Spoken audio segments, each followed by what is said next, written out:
I'm Fredrik Leilani, and I'm the filmmaker. And I'm Leilani Farha, and I'm the advocate. My sweetest advocate of all. I mean, there was a time in history when I had a lot of lawyers in my life, and most of them have left my life. But you are the last advocate I have surrounding me, and I'm happy that it was just you. The last standing lawyer. Exactly. This is the Pushback Talks, and we are back with our word food. We do this because we don't have time to do anything else, because you, my friend, has been writing a book. I have written a book. There it is. And now it's out. It's left your hands. It's left my hands. It's in the hands of the copy editor. Is the title secret? It's a secret. It will be announced in early June. Uh-oh, friends. I don't know the title. Our friend, the advocate, she is very secretive. Mm-hmm. But I'm looking forward to read. I hope I can get a signed copy. Oh, absolutely. I want a big heart. Embossed, a big heart. Yes. Yeah. Okay, looking forward. And so, are you ready to play with some words again to see if our brains are still functioning? You know, I'm not ready, but I'm willing to give it a try. My brain is so full of things at the moment. I'm still decompressing from having written the book, and I have a house renovation going on, which clutters the mind with dust and debris and noise. So Bear with me, Fredrik. I might not be as sharp as always. It's afternoon here in Malmö, Sweden, but in Canada it's still morning. So I will give you a morning word. Are you ready? Yes. Yogurt. Yogurt. I love yogurt.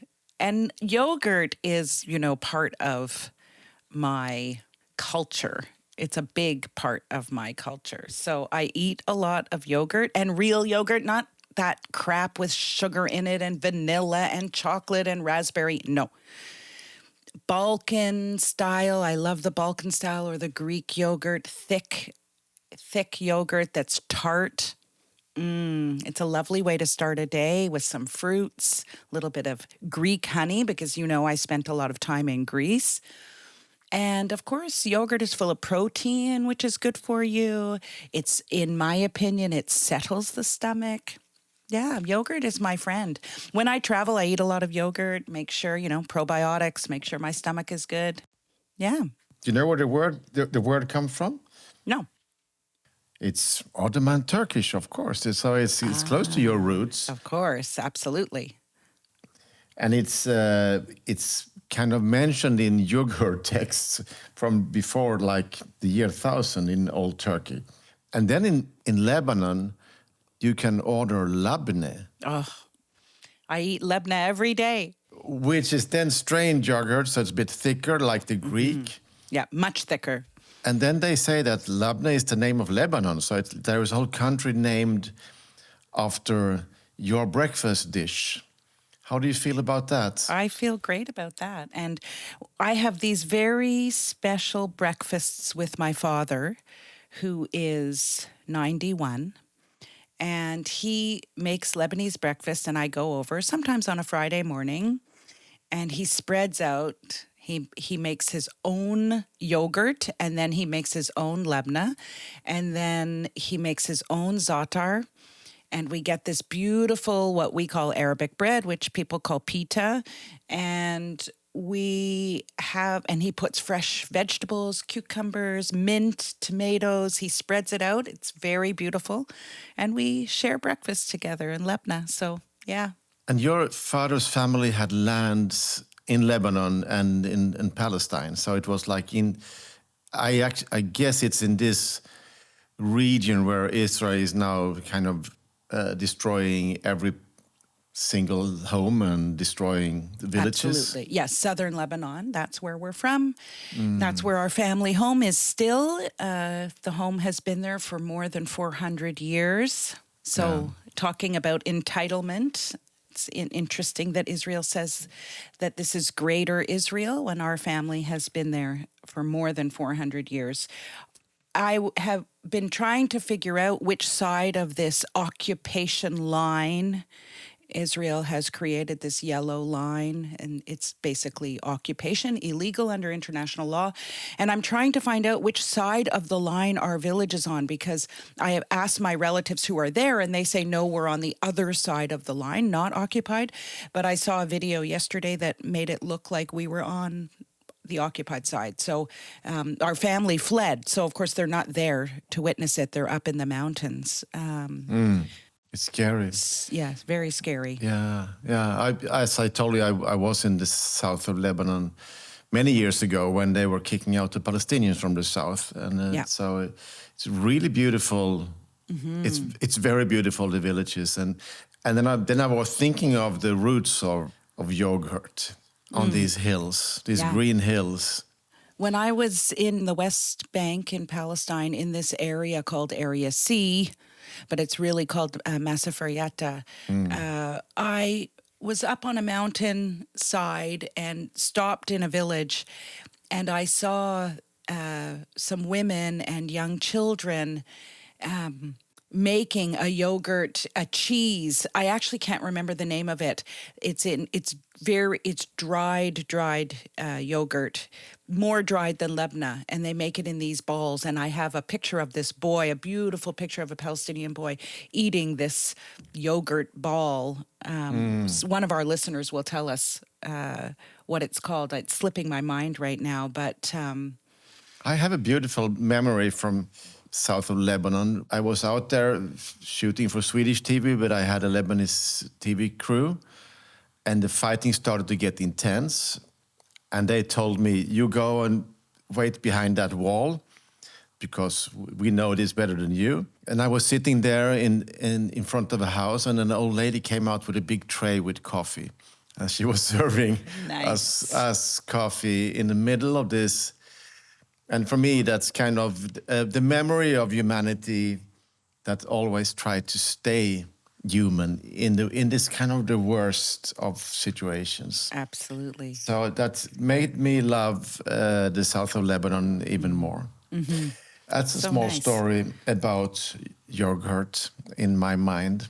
I love and I it. thought it was a good start for you. It's a good start, being the morning. Well, funnily enough, I have a word for you.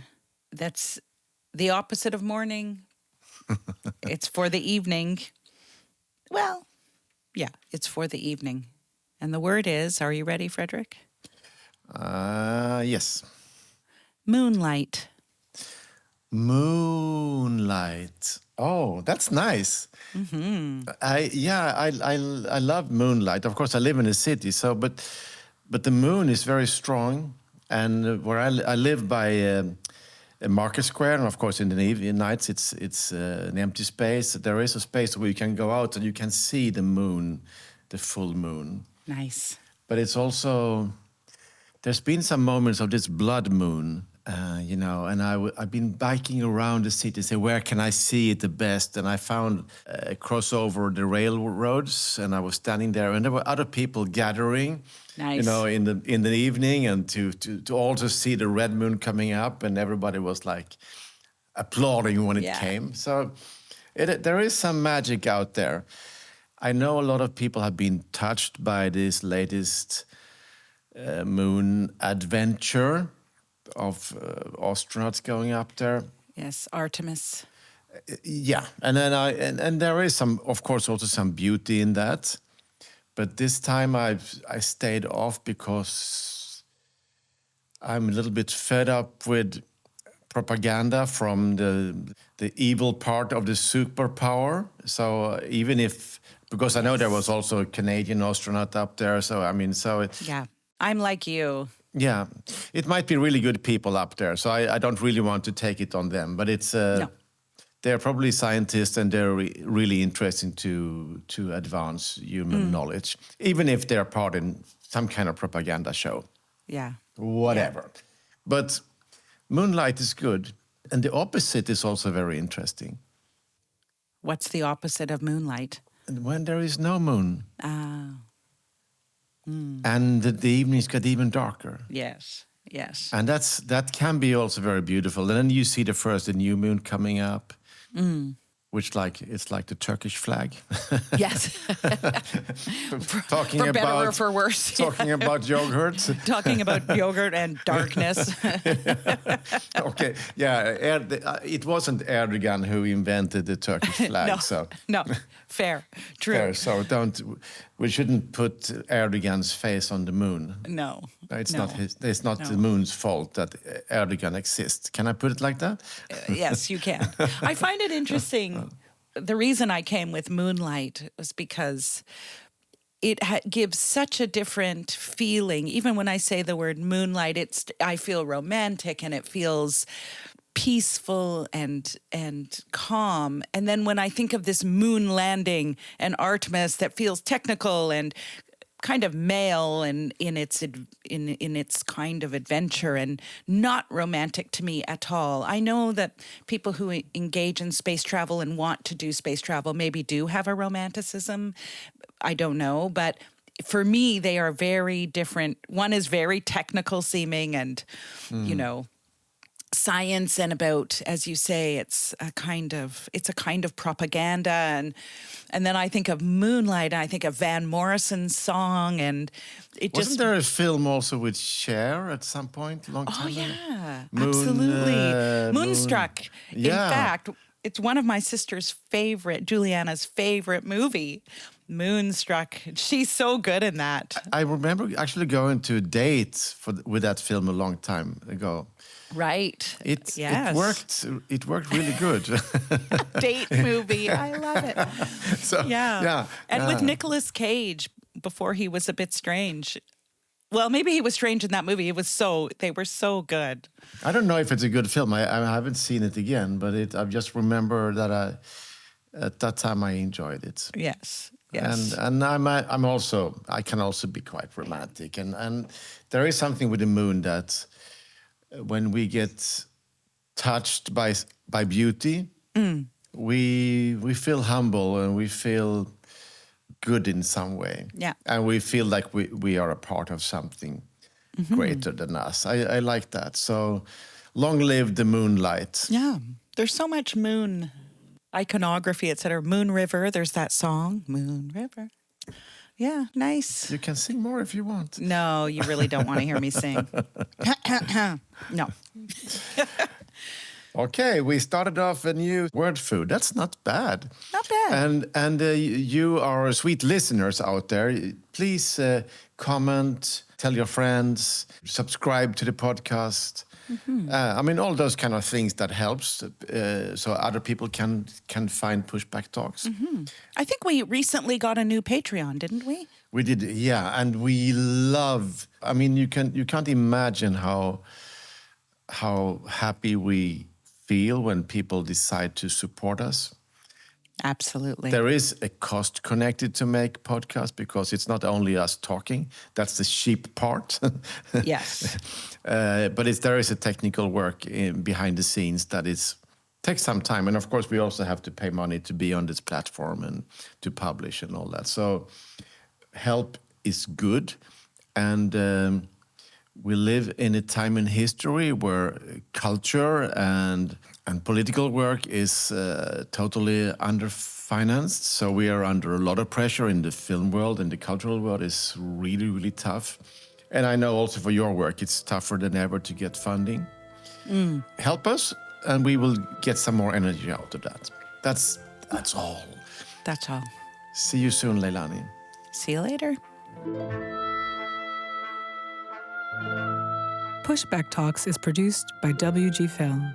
To support the podcast, become a patron by going to patreon.com/pushbacktalks. Follow us on social media at make_the_shift and push_the_film. Or check out our websites, maketheshift.org, pushthefilm.com, or breakingsocialfilm.com.